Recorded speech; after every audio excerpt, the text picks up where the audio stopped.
If you're ready to start taking your DIY nail game up a level and you've got short nails, then this one's going to be for you. What's up, nail crew? It's Nicole, your fellow nail obsessed DIYer. This is one of my most requested videos to make right now, is doing glitter ombre with a chunky glitter on short dip nails. So that is exactly what we're going to do. I am using these two gorgeous colors today from CN Designer Dips. The shimmery neutral is called Barely There Camisole, and then the chunky glitter we're going to use is called Every Rose Has Its Thorn.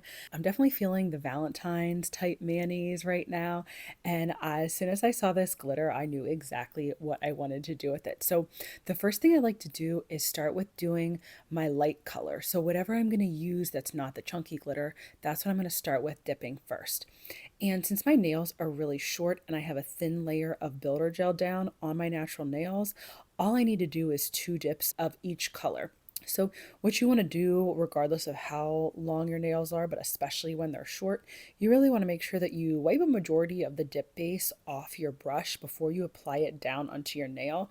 And sometimes I've even wiped too much off, like I did on my thumbnail here, where I actually had to go back in my bottle to get a little bit more because I wiped too much off trying to keep my layers thin since my nails are really short. I like to pour solids and shimmers over my nail, and then I lay my nail flat for glitters, flakes, and foils. And we're going to get into how to dip chunky glitters too later, not just ombre them. So anytime I'm doing the dips on my nails that are short like this, I do the dip covering my entire nail. Now, if you don't have builder gel down as a base, you can do a layer of clear dip powder underneath.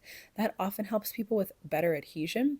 So once you decide what fingers you want to do the glitter ombre on, you're going to decide which way you want to do it from. And today we're doing it from the cuticle area up. So on my second dip, you can see that I'm only applying the second dip of the Barely There camisole part of the way down my nail, about 3/4 of the way down, because I want to leave room for the chunky glitter. And that really helps when your nails are short because there's not as much nail real estate, right? Like your nails aren't as long. So doing that for the second dip of color that's going to be under your glitter ombre works so great to leave extra room, that your nails still have that nice curve down towards your cuticle area, and there's room for that chunky glitter. If you're anything like me, you're going to want to do this next step. So what I like to do before I get into my glitter, any of the nails that are going to stay just the solid shimmer or the actual solid color, I like to go through and apply my clear dip powder down on those nails and then activate them. The reason that I do this is because I am a messy dipper. If you've seen any of my videos, you know I knock stuff over all the time. I drop things. Like if there's a way to make a mess, I'm going to be figuring out how. So I like to go in, apply my clear dip powder, and then activate those nails. So I did that with my thumb and my pointer so that I didn't get any glitter on either of those nails, and they can stay nice and shimmery solid without getting any glitters in them. What I like to do then is go in and dip my glitter nails, and I do this before I do my ombre. I like to focus on my ombre last. I'm not really sure why, it just works really well for me. I think it's because then I know that there's nothing left to do except the ombre, that this way like my focus is solely on that. So this is how you want to dip a chunky glitter, especially when your nails are short. On the first dip, you want to lay your nail flat, and you don't want to pick up many of the chunky pieces, if any at all. You know, maybe a couple if they get stuck on there, but that is it. And you lay your nail flat just to get like that base of the chunky glitter.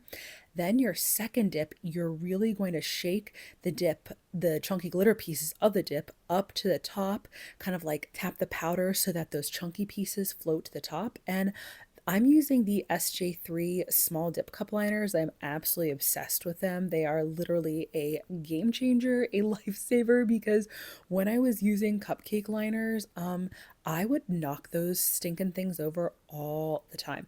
They drove me insane, but there was, nothing else. So I started using these dip cup liners from SJ3, and it was like, oh my gosh, this is so much easier. They're so much sturdier. So once you lay your nail flat onto that second dip as well, and you've picked up way more of the chunky glitter pieces, you can use like either a wax tool or the orange wood stick like I'm using, and before your nail dries, you move the big chunky pieces around, and then you can go in and take some extra dip base, just dab it around your nail, and add some chunky glitter pieces like wherever ones are missing. So that's something that I don't really worry about if I pick up all of the chunky glitter pieces I want to pick up on my actual like both of the times I lay my nail flat, especially, the first one you don't really want to pick up any chunky pieces, and the second one you want to pick up as many as you can, but if you don't pick up a ton, it's okay. You can go in and you can place them.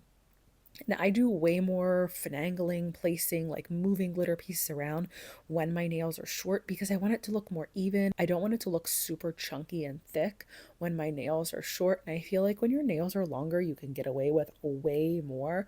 But when your nails are short, it's a lot harder to keep them looking thin. And what I like to do is take some washi tape and press the nail or press the glitters down. The washi tape works really well. One thing that you just want to be careful of that I sometimes forget is that glitters can stick to the washi tape. So you want your dip to be like decently dry before you use the washi tape and try to really press the chunky glitter pieces down. Or the glitter pieces stick to the washi tape and then you can pull them off just like I did. So now we're going to get into the ombre. Now when you apply your dip base, you don't want to apply the dip base to the very edge of your nail. You want to keep it back a little bit.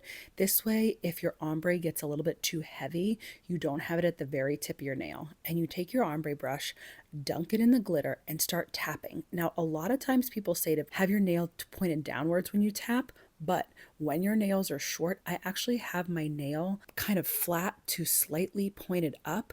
This way, I'm not going overly heavy, like towards the center of my nail. I'm really concentrating the tapping at the back of my nail. And that is literally one of my biggest tricks for when my nails are short of how to get a chunky glitter or any ombre to look good. So I keep my nail flat to point it up and then focus my tapping at my cuticle area, because then you can do what I'm doing next and go in and place the chunky glitter pieces. So you saw when I was doing it, I really didn't pick up any chunky glitter pieces when I was tapping the glitter down. I just was trying to get as many of the main glitter pieces as possible so that then I could go through and hand place the chunky glitter pieces. Now I'm using this little flexible plate that's from SJ3 Designs as well, and I just go in and dab some extra dip base down and use it to place the glitter pieces all around where I want them, and you get this gorgeous ombre effect without having to do a ton of work. Because when I first started doing chunky glitter ombre, I was getting so frustrated that I could not figure out how to get it to work correctly. So I just did that. I started hand placing more pieces, especially when my nails are short, and it has worked so well. So if you are struggling, those are all things that are really going to help you. Now, when I went to brush off the excess powder on my chunky glitter nails, I accidentally got some stuck on the ombre brush because my nails hadn't dried enough. So no big deal. I just added a little bit of extra dip base and used the opposite end of the orange wood stick. It's like a flat cuticle pusher type end to hold the pieces down. And I actually like to do that anytime my chunky glitter pieces pop up. I just use that flat end of the orange wood stick and press the chunky glitter down, and it works so well. I absolutely love doing that. Like I do with all of my nails that I use dip powder with, I do my last layer as clear dip powder, and it's super important when you're using chunky glitters. You want to make sure that the clear dip powder is fully soaked up in the base. So I basically keep pouring it over or like dipping my nail in a little bit into that clear dip powder to make sure that the clear is in every nook and cranny and that the glitter is really protected. Because when you go to file and buff and shape after you activate, you don't want to accidentally file off any of your beautiful chunky glitter. You don't want to accidentally make, what can happen with glitters is if you file into them too hard, they actually turn like a silver color. And after we did all this work, we definitely don't want that to happen. I want to leave a little bit of my buffing, shaping, and filing routine in because I've had some other questions about, how do I file and buff when my nails are so short, and especially when I'm using chunky glitters? Well, doing clear as your last layer and making sure you are fully encapsulating your nails, I don't have issues with doing any buffing. I mean, you can see here, I'm using a flexible buffing file. It's basically like a giant buffing block because my hands are so huge, I can't hold those little ones. And I go to town, like just buffing everything really smooth.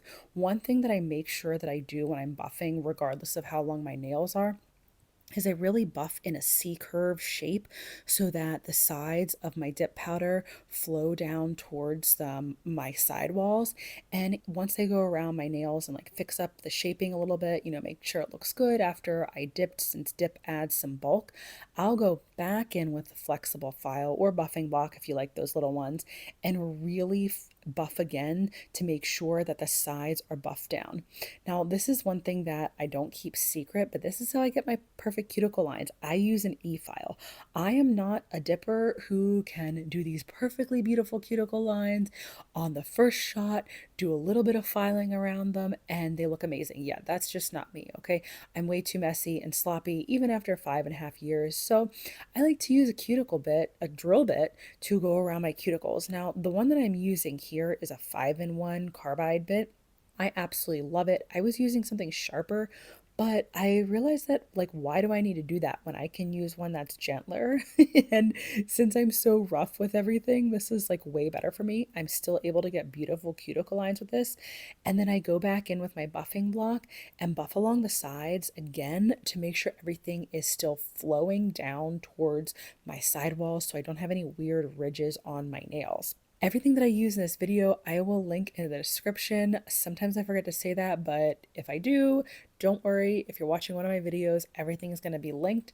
And I go in with isopropyl alcohol as soon as I'm done with my buffing, shaping, and filing, because what I do is I do my opposite hand next. I do all the filing, buffing, and shaping, and then go back to top coat my left hand. So I've been starting to use a little nail art brush to wipe my nails with isopropyl alcohol. My hands get really dry so easily, and in the winter they're super dry and itchy, even with like using tons of cuticle oil and lotion.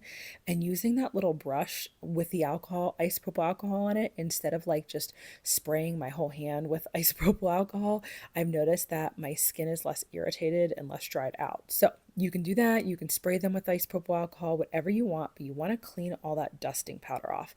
So this part is super important that you follow this.